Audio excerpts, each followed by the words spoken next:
야담 이야기. 자꾸 만지니 그만 만지고 보기만 하세요. 이 이야기는 숙종대왕 즉위시에 있었던 이야기입니다.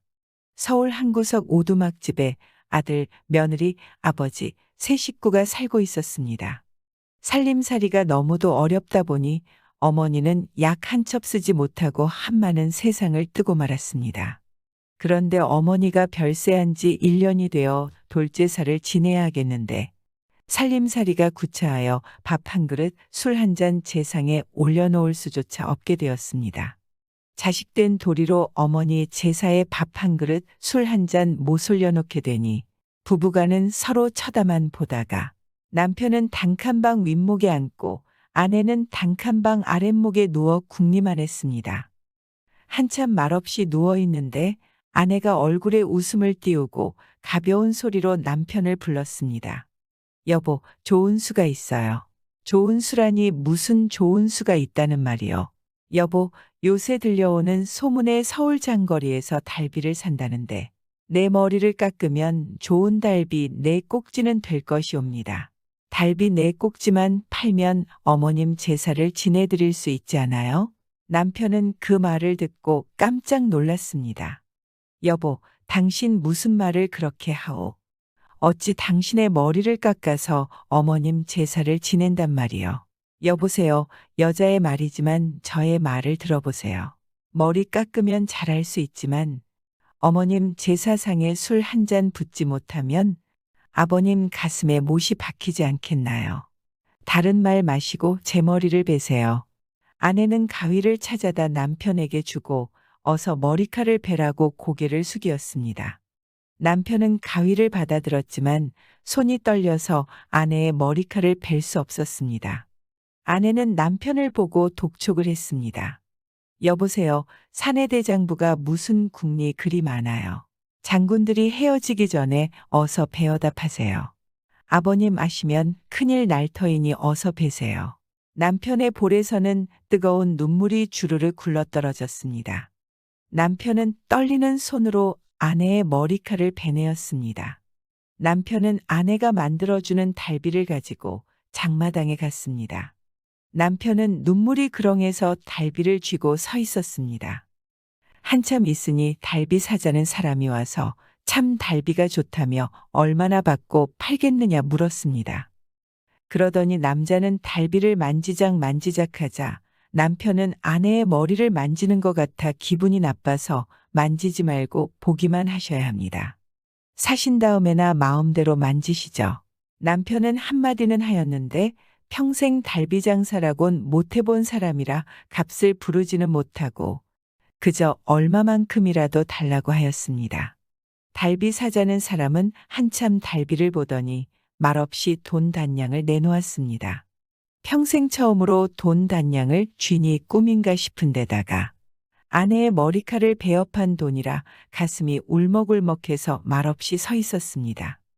그러니 달비 산 사람은 돈이 적어서 그런 줄 알고 돈 한 냥을 더 주면서 이만하면 후히 주는 것이니 과히 섭섭해 마시오.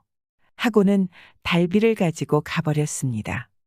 남편은 돈 6냥을 받아가지고 쌀 한 말, 생선 서너 가지 술 한 근을 사가지고 집으로 향했습니다. 이때는 벌써 날이 어두웠습니다. 아내는 남편이 오는가 문 밖에서 김목을 빼들고 기다리고 있었습니다. 남편이 한짐해지고 들어서는 걸 보자 아내는 너무도 기뻐 어쩔 줄 몰랐습니다. 남편은 불을 떼고 아내는 밥도 짓고 채도 볶았습니다. 음식이 다 되니 아들 며느리는 어머니 제사상을 차려놓고 술을 붓고 절을 하였습니다. 노인은 깜짝 놀랐습니다. 너희들은 대체 무슨 돈이 있어서 이렇듯 굉장하게 제사상을 차렸느냐. 아들은 숨김없이 아버지에게 자초지종을 고하고 어머님께서 약 한 첩 쓰지 못하고 세상을 떴으니 아버지께서는 얼마나 속이 상하시겠습니까? 사후에나마 제사상을 차려놓고 아버님께서 기뻐하시는 걸 보자고 그랬나이다. 그러니 아버지께서는 오늘 저녁 기뻐해 주시옵소서. 말을 마친 아들은 상복을 입었지만 아버지를 기뻐하시라고 노래를 부르고 며느리는 머리를 깎아 중같이 보였지만 아버지를 위로하여 춤을 추었습니다. 상복 입은 아들이 노래하고 깎아머리를 한 며느리가 춤추는 것을 본 노인은 아들 며느리의 행실이 기특한 데다가 죽어 황천에 간 놓친 생각도 나고 늙은 것이 자식들에게 시름 끼친 것이 죄송스럽기도 하여 눈물을 흘리며 그저 탄식만 하고 있었습니다. 바로 이때였습니다. 숙종대왕이 백성들의 질고를 알아보고 민심을 살피느라 야순을 하다가 이곳에 이르렀습니다. 딴 집들에서는 모두 불을 끄고 자는데 이 집만이 불이 켜져 있고 집안에서 노래소리가 들려왔습니다. 숙종대왕은 괴이한 생각이 들어 문 밖에서 깨진 창문새로 집안 형편을 살피었습니다. 집안에는 모두 사람이 셋인데 노래하는 사람도 있고 춤추는 사람도 있고 탄식하는 사람도 있었습니다. 식구 셋인데 상복 입은 사람은 노래하고 머리 깎은 중은 춤을 추고 노인은 탄식하는 것이 이상하다고 생각했습니다. 기쁜 일이면 세 식구가 다 기뻐해야 할 터인데 한편에서는 춤추고 노래하고 한편에서는 탄식하니 이상하지 않을 수 없었습니다. 숙종대왕은 밖에서 기침을 하고 주인을 찾아 들어가 인사를 하고 통성명까지 하였습니다. 숙종대왕이 밤중에 뛰어들어 통성명까지 하고 보니 이 집은 박신의 집이었습니다. 숙종대왕은 주인과 인사를 나눈 후에 주인을 보고 어찌하여 상제는 노래하고 머리 깎은 며느리는 춤을 추는데 노인은 한탄하고만 있느냐고 그 내력을 캐어 물었습니다. 그러니 노인은 그 사연을 말하고 또 눈물을 흘리며 탄식하였습니다. 숙종대왕은 아들 며느리를 다시 보더니 노인을 보고 여보시오 노인, 그렇게 탄식만 하지 말고 아들 며느리의 지성을 생각하여 기뻐하시오. 하고는 이 집 아들을 보고 젊은이는 글 공부를 하였느냐 물었습니다. 12살까지 서당에 다니며 글 공부하다가 어머님 병이 위중하여 더 배우지 못하였습니다. 그러자 숙종대왕은 그렇다면 마침 잘 되었네. 내일 나라에서 과거를 보는데 과거를 보게나. 저 같은 사람이 과거를 보면 낙방거지나 되었지. 어찌 급제를 바라오리까. 속담에 길고 짧은 건 대봐야 한다고. 되고 안 되는 건 시험을 쳐봐야 알 것일세.